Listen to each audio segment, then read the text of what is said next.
My dad was in the army and he deployed to Iraq in 2003. And when he came back, my parents separated, and it was quite bad. You know, the police were called. It was a violent household. All of a sudden, your family unit that you've got, even though it is slightly dysfunctional, it's your family. All of that sort of fell away, and that was it. I was told that, like, we don't want you, you know. And then I sort of lived on the charity of friends' mums, sofa surfing. Everything fell apart at that time for me, you know. I lived at the bottom of a cemetery for a little bit in a tent. And the reason that I moved there was because there's water in the graveyard, and it's easy, you know, they water the graves, don't they? So instead of me having to carry water to wherever the tent was, it was easier to move the tent to the graveyard. In the end, I just decided it would be better if I joined the army. So I joined the army to run away from all of that and try and find something else. So I joined in 2005, and then I deployed to Afghanistan it was towards the end of 2009. I was about 19 or 20 years old. And for 2 weeks I sat there and I was like, what the fuck have I done? And so to cope with that, for me, I switched off and just accepted what would come. I thought I was going to die there, straight up, like I thought I was dead. After initially not sleeping for the first 2 weeks at all, well, I accepted that. I genuinely thought I was going to die. You just don't care. You don't care anymore, because to care means to be hurt, so why care? For me, the incident that changed everything was I saw this kid had been shot. He got shot in the head. So I'm sat on this crossroads that we've taken and we were holding for weeks on end, searching every vehicle that came in and out. And then all of a sudden there was this vehicle that's like a minivan, speeding, going pretty quick. And I was panicking, like fuck, I was really panicking. You think it's a suicide vehicle, so your aggression, you just can become really aggressive. And you're pulling people out of the vehicle to search them, thinking like, what the fuck is going on here, you know? And then in the back there's this kid who's been shot. And at the time, I hate to say it, but I laughed about what was going on. Because has he been shot, you know? And I didn't have the words, there was this, you know, has he been shot to the parents? And I could see from the holes, you know, the holes are small. It's a 5.56, it's blatantly one of us who's done that. But for me, it was seeing the mum begging me to save that kid's life. The family was devastated. And obviously, for me, that was...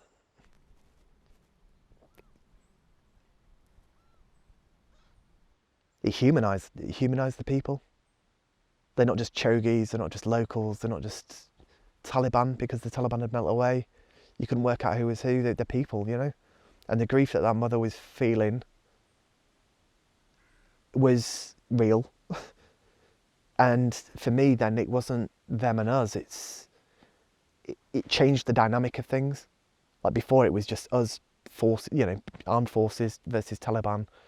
Civilians, okay, they're there. But for me, I got to see the human side of suffering from somebody who completely didn't deserve that. The day after we moved from the checkpoint we were at to one further up the road, and we were doing vehicle searches again. And in the boot of the car, there was a load of rags. And I was like, Halaska, you know, open. Halaska Yadolam, open it, I'm going to shoot you. You know, because he was getting really... And then in the rags was the kid again. The same kid from, it must have been 24 hours before. And it's the kid's funeral, right? Not only have we interfered with him getting medical support, but now we're interfering with the funeral as well. And it was just, that stuck with me, that, quite a bit. In fact, I've thought about it a lot since. But that one incident there, yeah, for me, it stuck deep and I couldn't forget it. And I thought, you know what, this is it. I'm gonna leave the army. I could put in for voluntary redundancy, so I put in for it. And I came out to Civvy Street and I wasn't prepared for it at all. I didn't have a CV, I'd never done a job interview, I didn't have any qualifications really, and I was carrying all of this stuff that had happened. So I used to get really angry, I'd smash stuff up, I was getting arrested quite a lot. I usually drink to cope.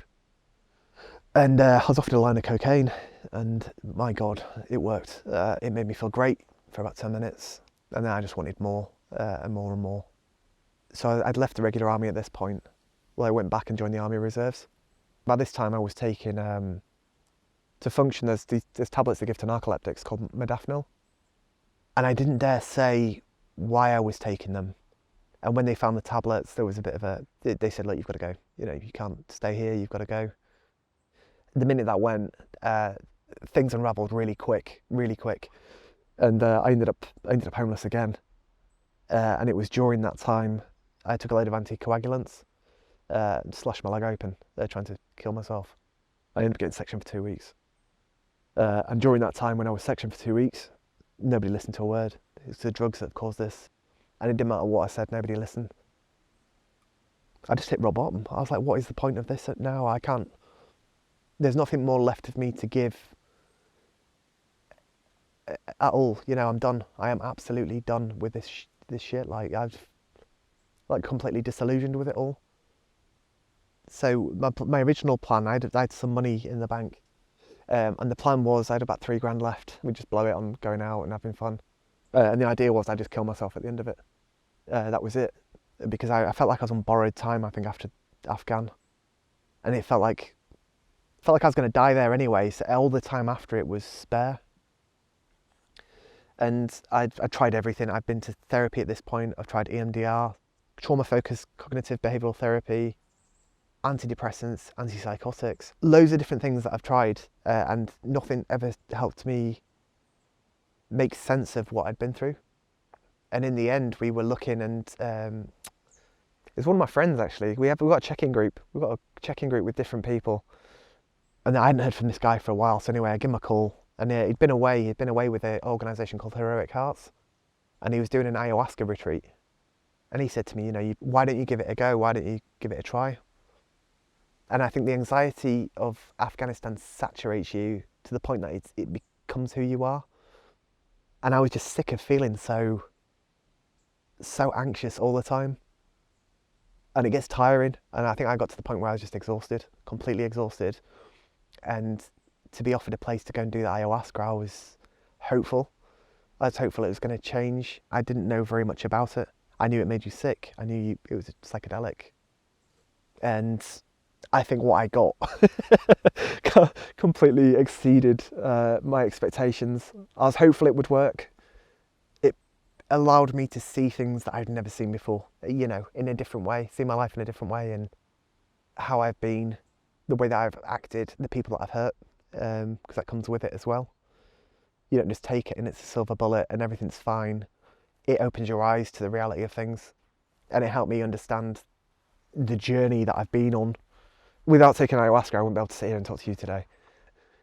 It was a difficult experience. All of this shame, how much I hated myself, and how that had come to be, all of it just came out as sick into this bucket. And I dropped back laughing because I've never felt so light in all my life. This thing I'd been carrying on me, this energy, this negative burden, right? I'd been holding on to it for so long. Ooh, and I laughed like a lunatic. Oh God, I laughed. And it felt so good. It felt so good. And I can't even explain the experience in words to give it justice. It works. It worked better than anything I've ever had. That experience was so profoundly intense and spiritual. I've stopped drinking completely. I live the best I can to be as healthy as I can, because I know there's something more than nothing. I know there's something there now, which I never had before.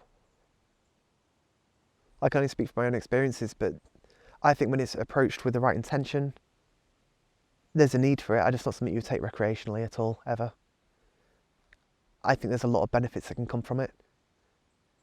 There is something to this, and I'd encourage people, you know, do your own research on it. Look at it, but from my own experiences, it's worked for me. I will do what I can to continue to support Heroic Hearts so that they can have more benefits for other veterans as well.